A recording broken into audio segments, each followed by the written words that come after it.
स्मृति ईरानी जी, राहुल गांधी की न्याय यात्रा क्या कमाल कर पाएगी अमेठी और इतना रायबरेली? कमाल किया है कि सड़कें सुनी हो गई हैं। हैं? इतना कमाल किया है कि अखिलेश यादव छोड़ के भाग गए हैं। इतना कमाल किया है कि आज उनके पास जिस सीट को वो पैतृक सीट कहते थे, वहाँ पर सुल्तानपुर और प्रतापगढ़ से लोग ढूंढ कर लाने पड़ रहे हैं यहाँ पे कि स्वागत में कोई तो खड़ा हो। ऐसा कमाल है राहुल गांधी का। तो ये 5 साल जब से आप जीती हैं तो वो क्या कर रहे थे? कितनी बार? 4 बार आए हैं, आंकड़े अगर बता रहे हैं तो क्या जब किया आते हैं तब चुनाव होता है आसपास। तो अभी लोकसभा का चुनाव है तो निश्चित रूप से आएंगे। उससे पहले विधानसभा के चुनाव में आए थे। जहाँ जहाँ उन्होंने पग धरे थे वहाँ वहाँ जमानत जब्त हो गई। वो कांग्रेस पार्टी। लड़ेंगे या नहीं लड़ेंगे इस पे भी सस्पेंस है। जयराम रमेश कह रहे हैं कि तो अभी पार्टी तय करेगी। देखिए, मेरा ये मानना है, वो कांग्रेस पार्टी और गांधी खानदान का मानना है राहुल गांधी उत्कृष्ट नेता हैं। तो अगर इतने ही उत्कृष्ट हैं तो मेरा एक सुझाव है कि सबसे उत्कृष्ट नेता को पैतृक सीट से बिना सपा बसपा के सहारे के अकेले कांग्रेस के दम पे चुनाव लड़ना चाहिए, बिना किसी और सीट पर दौड़े। तभी तो पता चलेगा जलवा कितना है। तो अखिलेश को बुलाना चाह रहे थे, अखिलेश ने कह दिया ऑन रिकॉर्ड कि हम तो आएंगे नहीं जब तक सूची तय न करो। देखिए, वो उन दोनों के बीच का विषय है, लेकिन जिसे मात्र आने के लिए सहारा का जरूरत है, वो अकेले चुनाव कैसे लड़ेगा, ये भी तो एक प्रश्न है। सवाल तो है। और अगर व्यक्ति को खुद सहारा चाहिए तो वो दूसरों को सहारा क्या देगा? अगर हम बात करें पॉलिटिकल सिनेरियो की, तो स्वामी प्रसाद मौर्य वो एक अलग पार्टी, यानी जो ये इंडिया गठबंधन आपस में बचा है? है? कुछ बचा है गठबंधन का? यूपी में है।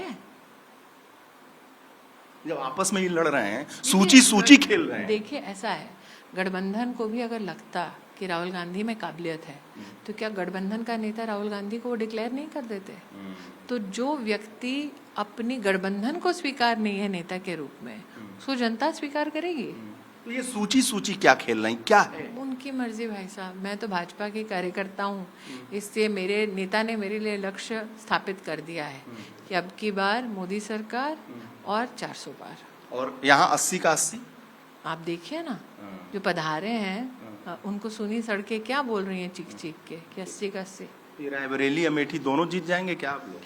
आपको पहला संकेत रायबरेली में भाजपा की जीत का मिल गया है जब श्रीमती गांधी ने खुद वो सीट छोड़ दी। और कितना संकेत चाहिए? तो मैंने 4 दिन पहले दिल्ली में कहा था भूचाल आएगा, आया। तो उनके जो लोग हैं और समाजवादी कुछ बचे हैं? नहीं लग रहा है ना। आप मुझे बताइए। आज सड़कों पे संघर्ष हो गया अमेठी में। जो कार्यकर्ता हैं भाजपा और कांग्रेस वाले आपस में गुत्थम गुत्था कर लिए कि हमारी नेता बड़ी, कि हमारे नेता नहीं, ऐसा है, कांग्रेस का कार्यकर्ता आपको गली गली दिखा?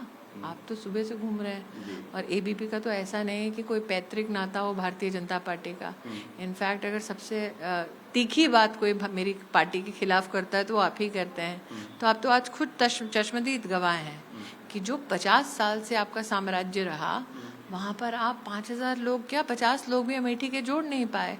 अगर इतना ही प्रेम आपको लगता था, आपको अपने कार्यकर्ता पर विश्वास नहीं है, आपको क्यों ढोकर लाना पड़ा लोगों को सुल्तानपुर से, प्रतापगढ़ से? तो जिस व्यक्ति को अपने ही कार्यकर्ता पर विश्वास ना हो, उस पर टिप्पणी करना व्यर्थ है।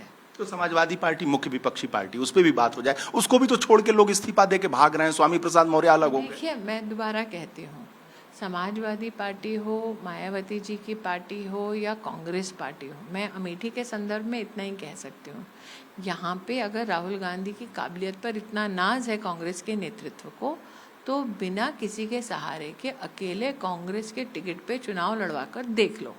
दूसरा, अगर वाकई वो मानते हैं कि राहुल गांधी को उनकी इंडी अलायंस एक उत्कृष्ट नेता के रूप में देखती है, तो कोशिश कर लो उनको अलायंस का नेता घोषित करवाने में। एनडीए का नेता घोषित हो चुका है, वो है हमारे श्रद्धेय प्रधानमंत्री नरेंद्र मोदी। इंडिया अलायंस का नेता कौन है? तो जिसका नेता नहीं, जिसकी नीयत पर लोगों को संदेह, भाग गया आपके तरफ चला है। देखिए, ऐसा है, मेरा ये मानना है कि गांधी खानदान ने विशेष रूप से इस माहिरात को हासिल की है कि अलायंस वो बनाएंगे मोदी के खिलाफ और उस अलायंस का नेतृत्व वो करेंगे। तो मैं पुनः बड़ी विनम्रता से कहती हूँ, अगर उन्हें वाकई में लगता है कि राहुल गांधी या गांधी परिवार का कोई भी सदस्य उत्कृष्ट नेता है, कोशिश करके अलायंस के नेता उनको घोषित करके चुनाव लड़वा के दिखा लीजिए। आखिरी सवाल है, समाजवादी पार्टी ने अभी लिस्ट जारी की है, उसमें अफजाल अंसारी को गाजीपुर से टिकट दिया गया है, समाजवादी पार्टी ने टिकट दिया है। और यहाँ कानून व्यवस्था की बात आप लोग करते हैं, यहाँ की हम बेहतर व्यवस्था देंगे, राम राज्य लाएंगे, और ये जो समाजवादी पार्टी का टिकट है, अफजाल है, इस पे भी कुछ कह दीजिए। मैं इतना ही कहूँगी कि हर राजनीतिक दल को अधिकार है, वो जिसको भी टिकट देना चाहे उनको दे। भाजपा के कार्यकर्ताओं के लिए नरेंद्र मोदी ने टारगेट सेट कर दिया है, फिर एक बार मोदी सरकार और एनडीए 400 पार। सवाल इससे है, अफजाल कोई सामान्य व्यक्ति नहीं है, वो मुख्तार के भाई हैं, बसपा से सांसद हैं, और पूर्वांचल में उनका परिवार किस रूप में राजनीतिक और सामाजिक रूप से जाना जाता है। भाई साहब, चुनाव होने तो दीजिए, दूध का दूध पानी का पानी हो जाएगा। लेकिन मैं तो क्योंकि अमेठी की प्रतिनिधि हूँ, इतना ही कहूँगी, 50 वर्ष बनाम 5 वर्ष अपने आप में अमेठी आपको दर्शा चुका है कि जब जनता किसी ऐसे व्यक्ति पे और ऐसे राजनीतिक दल पर विश्वास करे जो सत्ता मात्र परिवारवाद के बाद लाता हो, तब क्या हश्र होता है जनता का। और जब परफॉर्मेंस होती है पॉलिटिक्स में, ऑब्जेक्टिफाई बिना किसी एडमिनिस्ट्रेटिव इंस्ट्रूमेंट को करने के बजाय, मैं शुद्ध रूप से कहूँ कि जनता जब अपने जनप्रतिनिधि को अपने मध्य में मेहनत करते देखते हैं, तो जब सरकार, संसद और सांसद में समन्वय हो तो सहयोग जनता को मिलता है। परिणाम आज आप देख चुके हैं। यानी 50 साल पे आपका 5 साल भारी है।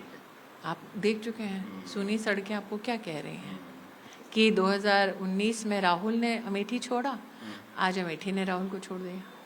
अमेठी ने राहुल को छोड़ दिया। बड़ा बयान है स्मृति ईरानी का कि राहुल गांधी ने जो किया है अमेठी के साथ, वो परिणाम सड़कों पर देखने को मिल रहा है। आज सूनी सड़कें हैं। कैमरामैन हरिओम के साथ वीरेश पांडे, अमेठी।